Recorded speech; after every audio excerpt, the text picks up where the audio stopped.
स्थानिक स्वराज्य संस्थेच्या निवडणुका असतील त्या निवडणुका ताकदीने पक्षाच्या माध्यमातून लढवायच्या, कार्यकर्ता उभा करायचा, त्याला उभा करायचा आणि महाविकास आघाडी ही निश्चित करून त्याच्या पद्धतीने निवडणुका लढवायच्या अशा प्रकारच्या सूचना मी केलेल्या आहेत। निवडणुका कधी लागतील हे आम्हाला माहित नाही, परंतु निवडणुकीची तयारी करण्याच्या संदर्भातून आजची बैठक आम्ही आयोजित केली होती। खरं म्हटलं तर पक्ष विभाजन झाल्यानंतर पक्षाची बांधणी करणं आणि पक्ष परत उभा करणं फार गरजेचं आहे। अनेक नेते सोडून गेलेले आहेत, परंतु ज्येष्ठांचा आणि त्याचबरोबर तरुण सहकार्य आहेत, अध्यक्ष आहेत, या सर्वांच्या माध्यमातून एक आत्मविश्वास निर्माण करून आम्ही ही पक्ष चालवण्याच्या संदर्भातली भूमिका ही आज व्यक्त केलेली आहे। मग नगरपालिका असतील, जिल्हा परिषद पंचायत समितीच्या निवडणुका असतील, आम्ही प्रभारी म्हणून चिंगणे साहेब आहेत। मी एवढंच सांगितलेलं आहे की जिल्हा स्तरावर लगेच बैठका घ्या, महाविकास आघाडी म्हणून आपण चर्चा करून तसे निर्णय घ्यायचे आणि तशा पद्धतीने निवडणुकीला समोर जाऊ। आज ही निवडणुकीला आम्ही तयारी करण्याच्या बाबतीमधली आजची बैठक आहे। परत एकदा मोठा एक मोर्चा, जिल्ह्याच्या फार मोठ्या प्रश्न जे आहेत काही, त्यामध्ये शेतकऱ्यांचा प्रश्नाचा 15 तारखेला आम्ही नाशिकला महामोर्चा काढलेला आहे। राज्याच्या शेतकऱ्यांचा त्यामध्ये अकोला असेल, या ठिकाणचे असेल, जालना असेल, बुलढाणा असेल, अनेक शेतकऱ्यांचे काही प्रश्न आहेत, ते प्रश्न सगळे घेऊन आम्ही राज्याचा मोर्चा जो काढलेला आहे, त्यामध्ये आजच्या ह्या बैठकीमध्ये ज्या काही शेतकऱ्यांच्या प्रश्नासंदर्भात सूचना आलेल्या आहेत त्या घेऊन आम्ही ते राज्याच्या मुख्यमंत्र्यांच्याकडे मांडून आदरणीय पवार साहेबांच्या उपस्थितीमध्ये तो विषय मांडण्याचा प्रयत्न करणार आहोत। त्याच्यानंतर आमच्या सगळ्या जिल्हाध्यक्ष, शहराध्यक्ष आणि नेत्यांनी सगळ्यांनी सांगितलेलं आहे की आम्हाला एक मोर्चा काढायचा आहे जिल्ह्याच्या प्रश्नाच्या संदर्भातून। ते तारीख ज्यावेळेला ठरवतील त्यावेळेला एक परत अकोल्यामध्ये जन आंदोलन मोर्चा आम्ही त्या ठिकाणी काढतोय, जेणेकरून या सरकारचं जो दुर्लक्ष या अकोल्याच्या विकासासाठी आहे। अगदी म्हणजे आपल्याकडं महाविद्यालय या ठिकाणी झालेलं आहे, परंतु तिथं अजूनही रुग्णसेवा नाही। मोठं रुग्णालय झालं तरी तिथं रुग्णसेवाला नाही। नदीजोड प्रकल्प असेल, अनेक प्रश्न जे आहेत, सोयाबीन त्या भावाच्या बाबतीमध्ये आहेत, कापूसाच्या आयात दराच्या बाबतीमध्ये आहेत, अनेक प्रश्न जे आहेत त्याला वाचा फोडण्याचं काम आम्ही निश्चितपणाने करू। करता विश्वास माझ्या कार्यकर्त्यांना दिलेला आहे आणि मोठा मोर्चा निघेल। जनतेमध्ये एक सुप्त प्रकारची आज भावना आहे, जशी इतर राष्ट्रामध्ये क्रांती झाली तशी भारतामध्ये क्रांती होत असताना अकोल्यामध्ये सुद्धा सत्ताधारी पक्षाच्या विरोधामध्ये रोष आहे। मी आज बैठकीत बघितलं की महिला भगिनींपासून अनेक लोकांची उपस्थिती ही आम्हाला निश्चितपणाने उत्साह देणारी आणि लढण्याची जिद्द देणारी ठरली आणि मला वाटतं की मोर्चा सुद्धा तशा पद्धतीने निघेल। सरकारच्या या प्रश्नावर सरकारला निर्णय घेण्यासाठी, अधिकार निर्णय घेण्यासाठी आम्ही भाग पडू। आजची बैठक चांगली झालेली आहे। परत या ठिकाणी येऊन पक्ष संघटनेच्या संदर्भातली बांधणी आणि पक्षाच्या निवडणुकीला समोर जाण्याची रणनीती आम्ही ठरवू। ठाकरे बंधूंची युती झाली तर महाविकास आघाडीची काय भूमिका? नाही, मला म्हणणं मी मगाशी सांगितलं की अजून युतीच्या संदर्भामध्ये कुठली भूमिका त्यांच्याकडून अधिकृत जाहीर झालेली नाही। त्यांची एकमेकांची भेट, बैठका किंवा चर्चा होणं यामध्ये काय चर्चा झाली हे आम्हाला कळलेलं नाही, परंतु ज्यावेळेला चर्चा होईल त्यावेळेला ते जाहीर करतील, त्यावेळेला आम्ही पक्षाचे महाविकास आघाडीचे नेते सगळे प्रमुख बसू, आदरणीय पवार साहेबांशी सुद्धा चर्चा करून पुढची भूमिका आम्ही त्यावेळेला स्पष्ट करू। उपराष्ट्रपतीच्या निवडणुकीत क्रॉस वोटिंग झाल्याची चर्चा आहे। मला एक कळत नाही क्रॉस वोटिंग झाले, ह्यांना कसं काय कळतं? म्हणजे आमचा आरोप खरा आहे, मतचोरी, वोटिंग, त्यानंतर मशीन मॅनेजमेंट हे आम्हाला माहिती आहे, पण मला एक कळत नाही की तुमच्याकडे पाशवी बहुमत आहे म्हणून तुम्हाला जो आत्मविश्वास आहे, मग माणसं खासदार सुद्धा फोडण्यासाठी आता प्रयत्न जर भाजप करत असेल तर मला वाटतं अवघड आहे। मग आता लोकशाहीमध्ये ज्यांनी निवडून दिलेलं आहे त्या लोकांनी खासदार केलेला आहे, त्या लोकांना सुद्धा दबावाखाटी किंवा काही आमिष दाखवून फोडली जाते काय अशी शंका निर्माण होते। क्रॉस वोटिंग अशीच होते काय? सरकार असंच बनलंय काय? मग तुमच्याकडे बहुमत असताना तुम्ही कशासाठी मतासाठी या ठिकाणी जुळण्या करत होता मला कळत नाही। म्हणजे याचा अर्थ लोकशाहीला दाबण्याचा प्रयत्न हा फाजील आत्मविश्वासावर होतोय असं माझं मत आहे। राहुल बोंद्रेसह 13 जणांवर गुन्हे दाखल झाले नाही, खरी म्हटलं तर ही लोकशाहीची गळपेची। आज आम्ही जे जनसुरक्षा कायद्यावर आंदोलन केलेलं आहे त्याचा हा भागच आहे की एखादा कार्यकर्ता कोणत्याही पक्षाचा असो, पदाधिकारी, तो ज्यावेळेला आंदोलन करतो तर अशा लोकांना दाबण्यासाठी खोट्या केसेस टाकण्याचा प्रयत्न होतो. 13 गुन्हे एका लोकप्रतिनिधी म्हणून निवडून लढवलेला, आमदार म्हणून काम करणारा, थोड्या मताने पडलेल्या जर त्या ठिकाणी पदाधिकारी करत असतील तर मला वाटतं हे चुकीचं आहे. सत्यच असेल तर त्यामध्ये आमचा विरोध नाही, परंतु यांना गुंतवणूक टाकण्यासाठी वेगवेगळे गुन्हे खोटे टाकायचे ही काही आजची रणनीती नाही. ही केंद्र राज्यात बऱ्याच यंत्रणा वापर करून त्या ठिकाणी विरोधकांना दाबण्याचा प्रयत्न सातत्याने होतो. त्याच प्रकारचा प्रयत्न राहुल बोंद्रेवर केला असं माझं मत आहे. तुमच्या पक्षाच्या काही खासदारांचं नाव घेतलं जातंय, कशावरून कळलं, कोणाला कळलं? चर्चा जी आहे, आरोप होतात. नाही, चर्चा नाही. हे बघा, हे कसं आहे माहितीये का, काही लोक बुद्धिमत्ता वापरून राजकारण करतात. हा राजकारणाचा भाग हा त्यांचा आहे की लोकांमध्ये संशयाचं वातावरण निर्माण करायचं. आमचं मत आहे की आम्हाला जास्त मतं एवढी मतं मिळणार नव्हती, ती एवढी मतं मिळाली, ती भाजपचीच फुटली असं आमचं वाटतं. आमची जर फुटली असेल तर भाजपची मतं आम्हाला भेटली असं झालं असेल. सरकारमधले मित्र पक्ष ज्यावेळेला मतदान करत नव्हते त्यांच्यावर कसा दबाव आणला, त्यांना मतं देण्यासाठी कसं प्रवृत्त केलं. कारण माझ्या माहितीप्रमाणे BRS असेल, त्याच्यानंतर तेलंगणामधला पक्ष जो आहे रेड्डींचा तो असेल, वायएसआरचा पक्ष, त्यांनी शेवटी त्यांचे 11 खासदार होते, त्यांनी विजू जनता दल, या लोकांनी मतदान दिलं कशा नसेल, कशावरून? म्हणजे असं आहे की त्यांचं मतदान त्यांना मिळालं असेल, मग त्याच्यामध्ये आमचंच मतदान फुटलं. मग याचा अर्थ असा आहे की तिथे सुद्धा मतं कोणाला पडली हे आमचा आरोप जो आहे तो खरा ठरतोय. तर मंत्रालयात एका नागपूरच्या एका व्यक्तीने मंत्रालयाच्या दालनात बोगस इंटरव्ह्यू घेतल्याची घटना आहे. बोगस कसला? म्हणजे अधिकारी म्हणून भासून त्यांना मंत्रालयाच्या कॅबिन मध्ये एका इंटरव्ह्यू घेतले लोकांनी. कशासाठी? नोकरी लावण्यासाठी. असं आहे, मंत्रालयामध्ये बोगस नोकऱ्या लावण्याच्या संदर्भामध्ये अनेक लोकांच्या तक्रारी नुसत्या नागपूरमध्ये नव्हे तर महाराष्ट्रामध्ये आहेत. तुम्हाला कल्पना नसेल, विधिमंडळाच्या अधिवेशनामध्ये प्रिंट केलेले पत्र मंत्रालयाच्या शिक्क्याची, म्हणजे सिम्बॉल जो असतो ना, ती अशी ऑर्डर काढलेली पत्र दिलेली आहेत, त्यांच्याकडून पैसे काढलेले आहेत.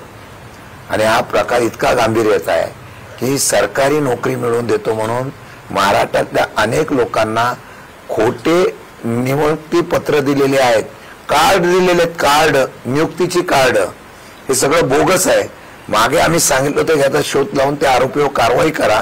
कारवाई केली तरी ही प्रकार जर चालू राहिले असतील तर मला वाटतं की ते मंत्रालयात कसे गेले, त्यांना एवढं धाडस कसं झालं, कुठल्या खात्याच्या कुठल्या मंत्र्यांच्या कोणाबरोबर आमचे दाखवण्याचा कोण प्रयत्न करतोय.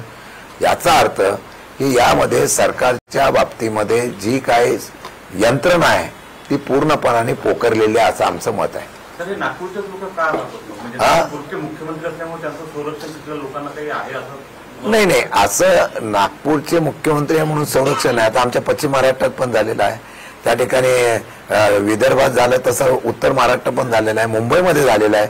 हा एक प्रकार नाही. जेवढ्या भरती होत आहेत त्या भरतीमध्ये अजून तुम्हाला सांगतो हा बोगस प्रकार आहे. परंतु काही भरती याचा उल्लेख झाला त्यामध्ये या भरती करताना सुद्धा अजूनही काही ठिकाणी शासकीय भरती झालेल्यांची निकाल जाहीर केलेले नाहीये. त्यामध्ये संशय आहे. शासनाकडून घेतलेल्या परीक्षेला निकाल जाहीर केलेला नाही. त्याच्याच बरोबर काही भरती झालेली आहे, त्या भरतीबाबत सुद्धा काही देवाणघेवाण झाली का ही तक्रार मुख्यमंत्र्यांपर्यंत पण गेलेली आहे. म्हणजे नोकर भरती करताना सुद्धा काही चुकीचं झालेलं आहे का याच्या बाबतीमधल्या तक्रारी सुद्धा मुख्यमंत्र्यांकडे गेलेल्या आहे. मुख्यमंत्र्यांनी ते गांभीर्याने पण घेतलेलं आहे, त्याच्या चौकशीच्या आधीच गेल्या आहे. मंत्र्यांच्या मंत्रालयामध्ये जर अशा प्रकारचा निर्णय होत असेल तर दुर्दैवाचा आहे. असं आहे की सगळीकडे सरकारच अशा प्रकारचा भ्रष्टाचार सगळीकडे करतं म्हटलं आशीर्वादाची गरज काय? आपलंच सरकार अशी भूमिका भ्रष्टाचार करणाऱ्यांना झालेली आहे.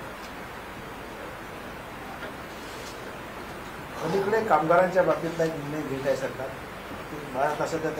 आम्ही त्याच्यावर सुद्धा आंदोलन करणार आहे. 15 तारखेला आमचं एक आंदोलन शेतकऱ्यांचं झाल्यानंतर युवकांच्या बेरोजगारीचं आंदोलन आम्ही हातात घेतोय.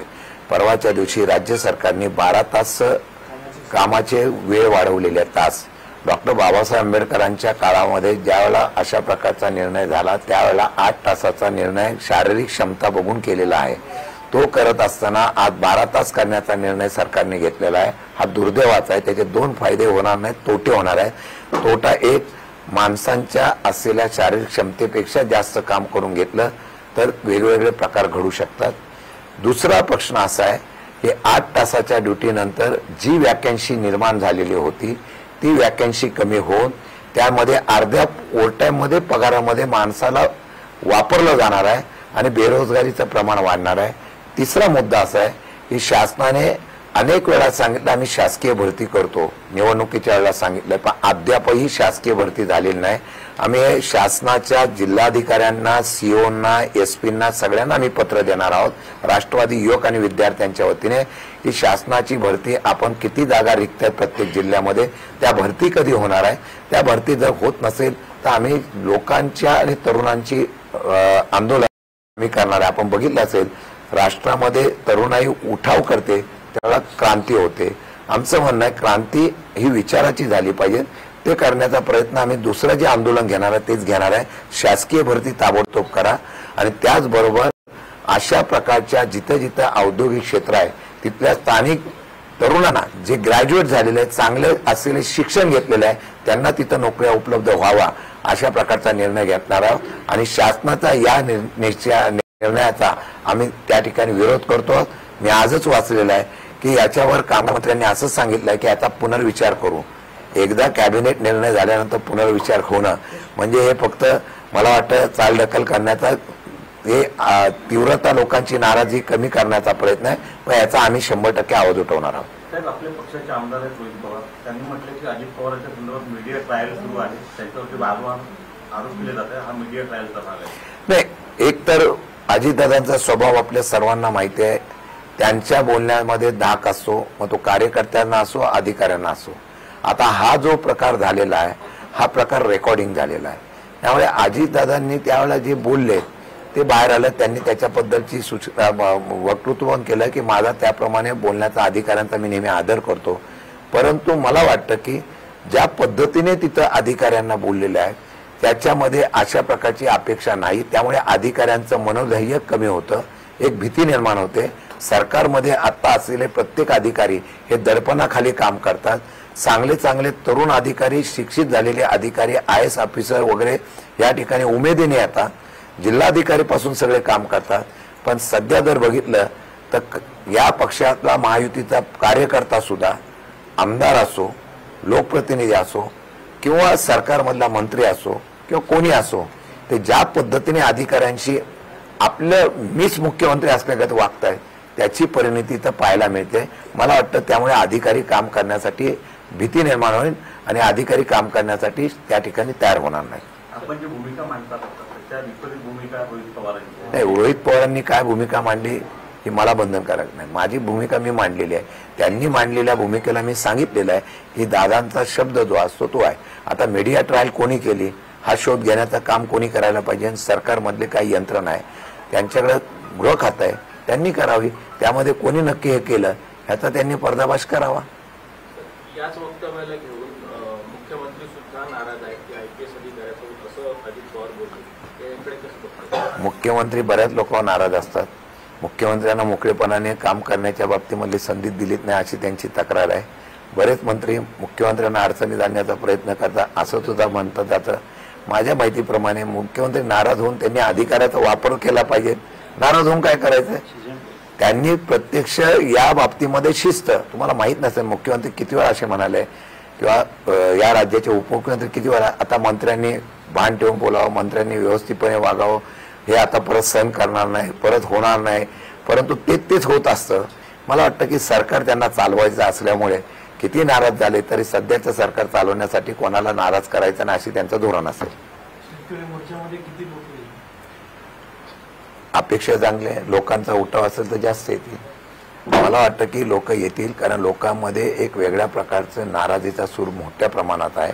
आणि आता सुद्धा ओला दुष्काळ जाहीर करा असं आम्ही अधिवेशनामध्ये मांडलेला असताना सुद्धा दुर्दैवाने ओला दुष्काळ जाहीर केला गेला नाही, निकषात बसत नाही म्हणून सांगतात. हजारो कोटीचं काल सुद्धा कॅबिनेटमध्ये कर्ज काढलं गेलं. हे नगर रचनाच्या विकासाच्या माध्यमातून काढलं, पण जो बळीराजा आहे त्या बळीराजासाठी कर्ज काढून जर त्यांची कर्जमाफी केली असती तर हा बळीराजा परत उभा राहील. कारण मे महिन्यापासून सुरू झालेल्या या ठिकाणी पावसामुळे बळीराजाची फार अतोनात नुकसान झालेलं आहे. त्यामुळे काल मी बघितलं की आता त्यांनी सबसिडी फक्त दिलेली आहे, पिकच नाही तर सबसिडी काय, अशा पद्धतीचे निर्णय हे फक्त दाखवण्यापुरते आहेत. आमचं म्हणणं आहे सरसकट कर्जमाफी द्यावी, हे आव्हान आम्ही महाराष्ट्रातल्या शेतकऱ्यांना तुमच्या माध्यमातून करतो. आणि जर तुमची ताकद तिथं दिसली तरच सरकार त्या ठिकाणी निर्णय घेतं. सरकारला शक्तीशिवाय रस्त्यावर उतरल्याशिवाय कळत नसल्यामुळे सरकारच्या या धोरणाविरोधात प्रत्येकाने शेतकऱ्यांनी नाशिकला येऊन आपली ताकद दाखवावी अशी मी विनंती करतो. सरकारमधला भाजप जे आहे दोन्ही मित्र पक्षांना डॅमेज करण्याचा प्रयत्न करते अशी चर्चा होणार, कारण शिंदेच्या मंत्र्यांचे किंवा त्यांच्या नेत्यांचे अनेक प्रकरणं बाहेर आले, अजित पवार किंवा त्यांच्या पक्षावर वारंवार आरोप होत आहेत. तर भाजप कुठेतरी जसं अमित शहानी म्हटलं की 2021 मध्ये आम्हाला सोबळावर लढायचं आहे, त्यांच्या प्रतिमा डॅमेज करून स्वतः भाजप मोठं व्हायचा प्रयत्न करतो. प्रत्येक पक्षाचा आपापल्या पद्धतीने कार्यपद्धती आपला पक्ष वाढवण्यासाठी वेगवेगळे रणनीती करतात.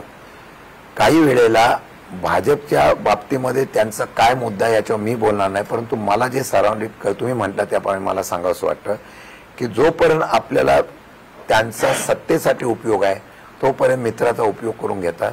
आणि ज्यावेळेस सत्तेच्या समीकरणामध्ये त्यांना गरज वाटत नाही तेव्हा त्यांना बाजूला करण्याची रणनीती भाजपची आहे. हे आपल्या राज्यात नाही, अख्ख्या देशामध्ये इतर राज्यातल्या लोकांनी पण अनुभवलेले आहे. हे उद्धव बाळासाहेब ठाकरेंनी अनुभवल्यामुळे ते स्वतंत्रपणाने बाणाने स्वाभिमानाने उभे राहिले. आता एकमेकावर कुरघोडी करण्याचा प्रयत्न सातत्याने होतोय. यावेळेला मराठा आरक्षण असेल, ओबीसी आरक्षण असेल, जाणीवपूर्वक काही पक्षाच्या नेत्यांना बाजूला ठेवण्यात आलं आणि पूर्ण आम्हीच हँडल करतोय अशा प्रकारचं चित्र निर्माण करण्याचा प्रयत्न आला. कुरघोडी एकमेकावर केल्या जात आहेत, ही सत्य परिस्थिती आहे. आणि म्हणून स्वबळाचा नारा हा 29ला देण्याचा उद्देशच असा आहे. आणि त्यामुळे भाजप कोणाला बरोबर घेईल कोणाला सोडेल हे आजही सांगता येत नाही.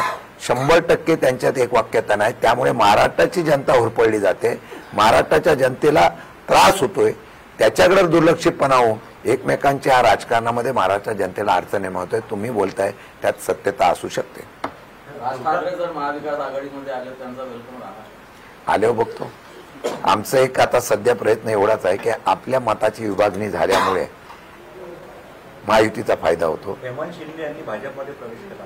कोणी? हेमंत शिंदे तुमचे कट्टर समर्थक मानले जातात. हेमंत शिंदे असं आहे, ज्यांना ताकद आम्ही दिली तर त्या दिलेल्या ताकदीच्या माणसाला पद मिळाल्यानंतर तो स्वतःच्या काही अडचणी येऊन गेला. तो शशिकांत शिंदे जाऊन नितांत प्रेम करणारा होता, परंतु राजकीय दबाव राजकीय अडचणी असतात त्याच्यावर गेला. पण तो गेल्यामुळे मला परत फायदा झालेला आहे. त्याच दिवशी संध्याकाळी सगळ्या तरुणांनी त्याच गावामध्ये म्हणजे माझ्या जुन्या मतदारसंघातल्या त्या गावामध्ये प्रचंड मोठ्या प्रमाणात स्वागत माझं केलेलं आहे. आणि बरेच चांगले नेते ज्यांचं राजकीय वजन त्या गावामध्ये आहे ते माझ्याबरोबर जोडलेले आहेत. ते होते म्हणून ते माझ्याबरोबर नव्हते. ते गेल्यामुळे उलट माझा पक्ष मजबूत झाला. गेल्यानंतर मी धन्यवाद देतो. असे बरेच जण गेले तर पक्ष आमचा अजून मजबूत होईल. जाहिरातदार आता देवभाऊची जी जाहिरात 4 दिवसाआधी आली त्याचा सोर्स काय आणखी महाराष्ट्राला कळलेलं नाही. तुम्हाला कळलं असेल तर मला सांगावं. तुम्हाला कळलं असेल तर मला सांगा. तुमच्या मनात आहे तेच माझ्या मनात आहे. असं आहे की प्रतिमा सुधारण्याचा हा प्रयत्न आहे. काही लोक प्रतिमा सुधारण्यासाठी महाराष्ट्रातल्या असलेला याचा तो प्रयत्न आहे. मला वाटतं की त्यांनी त्याप्रमाणे अख्ख्या महाराष्ट्रामध्ये जाहिराती दिलेल्या आहेत. त्या जाहिरातीमध्ये आम्ही कसा निर्णय घेतला हे दाखवलेला आहे. पण त्याचा आता इम्प्लिमेंटेशन झाल्यानंतर खरं कळेल की सत्य काय ते.